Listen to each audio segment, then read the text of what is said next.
On vous a menti sur la première civilisation humaine. Et si l'humanité n'avait jamais oublié quoi que ce soit? Si cette ville n'était jamais tombée, ton monde n'existerait pas. Certains pensent qu'on aurait 3000 ans d'avance.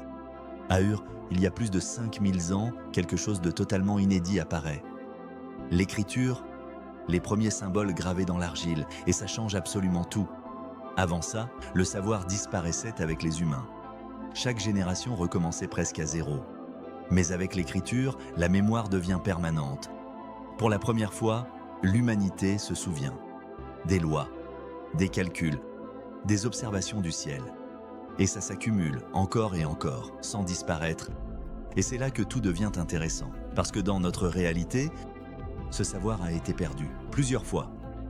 Guerre, effondrement, catastrophes, des civilisations entières disparaissent avec leurs connaissances. Comme si l'humanité était réinitialisée. Mais imagine maintenant, et si ça n'était jamais arrivé? Et si Ur avait tout conservé? Abonne-toi car tout bascule maintenant. Et si l'histoire humaine n'était pas une progression, mais une série de chutes? Vers 1200, quelque chose d'inexplicable se produit. Effondrement de l'âge du bronze. En quelques décennies, des civilisations entières disparaissent. Des royaumes puissants, des villes prospères, réduisent au silence. Et personne ne comprend vraiment pourquoi. Guerre, sécheresse, invasion. Peut-être tout à la fois. Mais le vrai problème n'est pas là. Le vrai problème, c'est ce qui disparaît avec elle, l'écriture, les technologies, les systèmes politiques. Tout ce que ces sociétés avaient construit s'effondre avec elle, comme si on effaçait des siècles de progrès. Et soudain, l'humanité recule. Brutalement, comme si elle avait oublié comment avancer. Mais imagine maintenant si une seule ville avait survécu, une seule, assez stable pour conserver le savoir, assez puissante pour ne pas tomber. Et si cette ville, c'était Ur, alors l'histoire ne serait pas brisée, elle serait continue, sans interruption. Mais ça ce n'est que le début. Abonne-toi. Et dans ce cas, dans quel monde vivrions-nous aujourd'hui? Si rien n'avait été perdu, pas une seule fois, si aucune civilisation ne s'était effondrée, si aucun savoir n'avait disparu. À Ur, les humains maîtrisaient déjà les mathématiques, l'astronomie, l'ingénierie, mais ça c'était juste le début. Parce que le savoir s'accumule. Et plus il s'accumule, plus il accélère. C'est ce qu'on appelle aujourd'hui une croissance exponentielle. Plus tu sais, plus tu apprends vite. Et plus tu apprends vite, plus tu découvres. Maintenant, imagine ça. Pendant 4000 ans, sans interruption, sans effondrement. Ce ne serait pas une évolution normale, ce serait une explosion. Certains chercheurs estiment que notre niveau technologique actuel aurait pu être atteint des milliers d'années plus tôt. Peut-être même avant l'Empire romain. Oui, un monde avancé dans l'Antiquité. Mais il y a un problème. Plus une civilisation avance, plus elle devient instable. Plus elle prend de risques. Et à un moment, elle dépasse un seuil. Un point de bascule. Mais alors, jusqu'où une civilisation peut-elle aller avant de s'effondrer? Abonne-toi car c'est là que ça devient intéressant. Et si ce point avait déjà été atteint? Et si le progrès avait une limite, pas une limite technologique? Une limite de stabilité. Plus une civilisation avance, plus elle devient complexe. Réseau, énergie, organisation, tout dépend de tout. Et ça fonctionne jusqu'au moment où ça casse. Dans notre réalité, les crises ont ralenti l'humanité. Des guerres, des effondrements, des périodes de recul, mais ces pauses ont aussi évité le pire. Elles ont cassé la progression. Elles ont réduit la pression, elles ont empêché certains excès. Maintenant, imagine un monde où rien ne s'arrête, jamais. À Ur, le savoir continue de s'accumuler. Le pouvoir aussi, la maîtrise du monde, devient presque totale.